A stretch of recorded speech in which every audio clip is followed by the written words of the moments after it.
Depuis l'arrivée de l'IA, on a tous accès à une quantité astronomique d'intelligence. C'est comme si on avait un super employé qui a un doctorat dans tous les domaines qui existent, et tout ça pour 20 euros par mois. Le problème, c'est que cet employé, il est amnésique. Chaque matin, faut tout lui réexpliquer. Notre métier, nos process, nos projets. Quand on travaille avec l'application ChatGPT ou Claude, on a trois options. La première, on reste toujours dans la même conversation.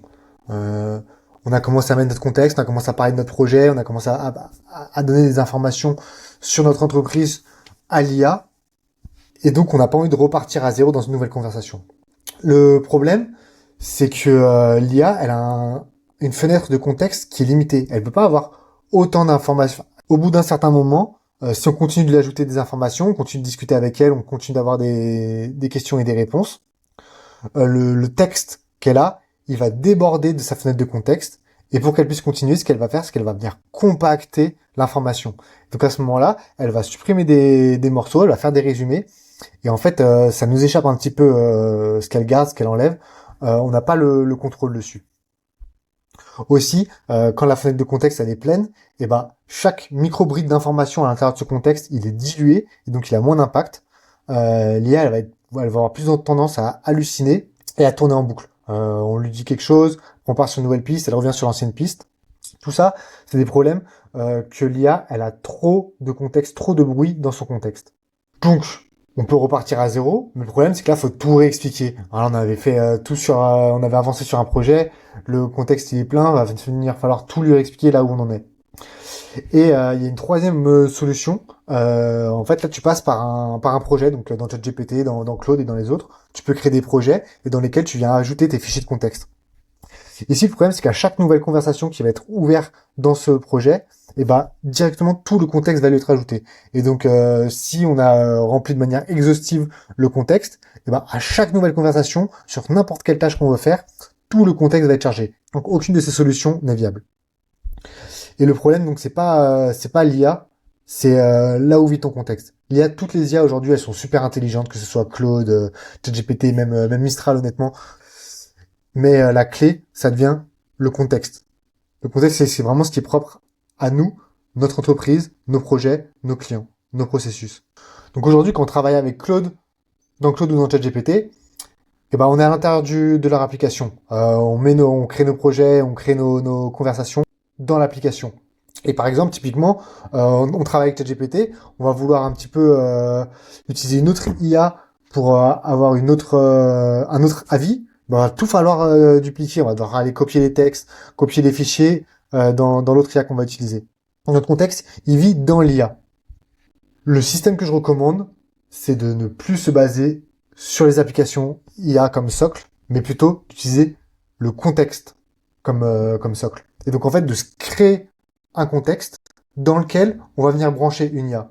C'est-à-dire que le système actuel, c'est on utilise une IA, on va dire ChatGPT par exemple, à laquelle on va venir brancher notre contexte.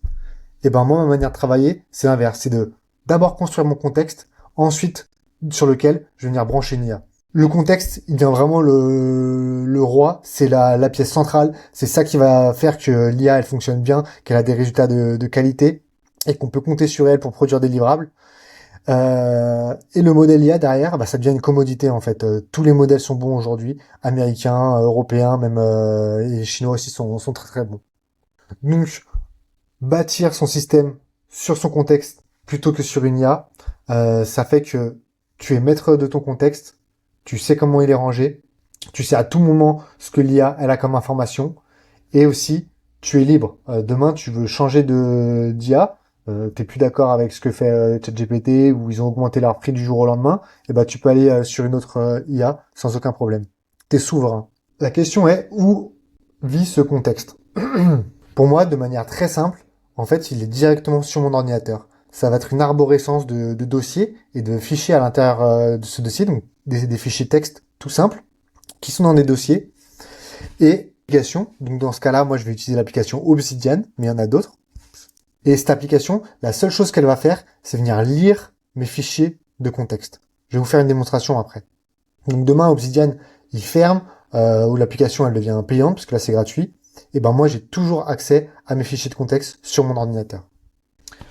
Et donc L'IA, elle va avoir 3 manières d'accéder au contexte dans ce cadre-là.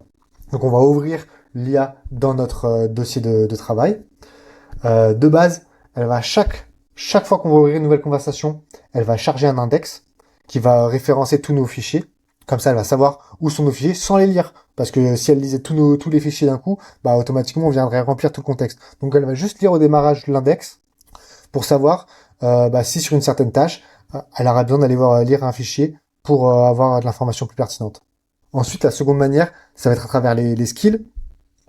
Donc, on peut référencer des fichiers dans les skills, et comme ça, quand on appelle un skill, l'IA, elle va directement savoir quels sont les fichiers qui vont être utiles pour répondre à la tâche.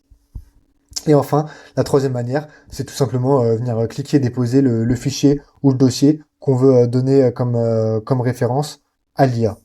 Je vais maintenant vous montrer très concrètement comment ça se passe sur mon ordinateur. Donc ça, c'est l'outil Obsidian, et je l'ouvre dans un dossier là qui s'appelle Nefia Stratégie. Donc je vais d'abord vous montrer le dossier, comme ça vous pourrez faire le parallèle entre les deux. Voilà, là ça c'est mon dossier Nefia Stratégie, et on voit donc tous les dossiers, les sous-dossiers à l'intérieur et les fichiers texte. Et donc à l'intérieur des dossiers, après il y a d'autres dossiers ou d'autres fichiers quoi. C'est une arborescence de dossiers de fichiers. Je retourne dans Obsidian, donc on voit c'est exactement la même chose. Donc Obsidian c'est vraiment juste un logiciel qui va permettre de lire et d'accéder aux fichiers de manière visuelle simplement. Il y a un fichier qui est important, c'est le fichier agent. Je vous avais parlé d'un index au début, c'est lui qui va donner les instructions. Donc à chaque fois qu'on va lancer une conversation avec une IA, elle va commencer, toute première chose qu'elle va faire, ça va être de lire ce fichier-là. Donc ça va être des informations générales sur c'est quoi ce projet de travail, on est dans quoi en fait, c'est quoi ton contexte à l'IA. Et après, et ben voilà l'index de tous les fichiers. Comme ça, elle va savoir sur chacune des tâches où c'est qu'elle peut avoir de l'information qui est pertinente pour l'aider à résoudre la tâche. Donc ça c'est la première chose, l'index. Ensuite, il y a quelques autres informations, voilà, des règles, des explications, mais la chose vraiment la plus importante, c'est cet index-là. Donc là, il y a l'arborescence. Nous, dans Nefia, donc c'est une entreprise que j'ai avec Baptiste. On utilise une méthode d'organisation de la gestion de connaissances, c'est la méthode PARA. Il y a différentes méthodes, là c'est pas l'objet de la vidéo. Mais donc, on a des projets et des casquettes. Donc les casquettes, ça va être toutes les aires de responsabilité sur l'entreprise. Donc on va avoir la vision et le contexte, le pilotage, le marketing, le go-to-market, le commercial, etc. Donc l'IA, au besoin, elle va aller chercher les fichiers qui lui sont intéressants. Donc c'est pour le contexte. Et ensuite, il y a les skills. Donc par exemple, si on va voir le skill Search Prospect, donc ça c'est un skill pour aller trouver des nouveaux prospects dans le cadre de la prospection. On voit que dans le skill, on va venir référencer des fichiers. Donc ça c'est la seconde méthode pour donner du contexte à l'IA. La première étant l'index dans le fichier agent. La seconde, ça va être en appelant des skills qui eux-mêmes ont des références vers les fichiers. Et la troisième, si je bascule du coup dans l'IA, là je suis dans Cloud Code dans ce cas-là, je peux lui faire une demande. Par exemple, je peux vouloir travailler sur ce projet-là et lui demander quelle est la prochaine tâche à faire. Et là, juste en lui posant cette question et en ayant cliqué déposer le dossier, il sait qu'on travaille dans ce projet-là. Donc là, ça veut dire qu'il a accès d'abord à tout ce fichier-là avec l'arborescence, avec le contexte très général de qu'est-ce que c'est que Nefia. Et ensuite, il va aller plus précisément lire les informations de ce projet-là. La chose qu'il faut retenir, c'est que plutôt que de être dépendant d'une IA et donc aller sur ChatGPT ou aller sur Claude et ensuite mettre ses fichiers de contexte à l'intérieur et donc de devenir dépendant de cette IA, c'est de se construire son propre système de gestion de connaissances qu'on va utiliser nous en tant qu'humains d'ailleurs et qu'on va partager avec l'IA. En fait, simplement, l'IA et nous, on va accéder au même système de gestion de connaissances et ensuite brancher au besoin l'IA avec laquelle on a envie de travailler. Donc moi, je travaille principalement avec Claude, mais parfois je vais faire des revues avec Codex ou Gemini pour avoir des avis un petit peu externes, avoir des cerveaux différents qui travaillent sur certaines tâches. Et donc, ce qui devient vraiment central, c'est ton système de gestion de connaissances et pas du tout l'IA avec laquelle tu travailles. Merci d'avoir regardé la vidéo jusqu'au bout. Si tu veux aller plus loin sur le sujet, qui est de travailler efficacement avec une IA, j'ai créé un mini cours gratuit un lien pour s'inscrire en description. Et en fait, donc pendant 6 jours, tu vas recevoir une leçon par jour, par mail, sur des concepts à propos de l'IA et de comment travailler avec elle.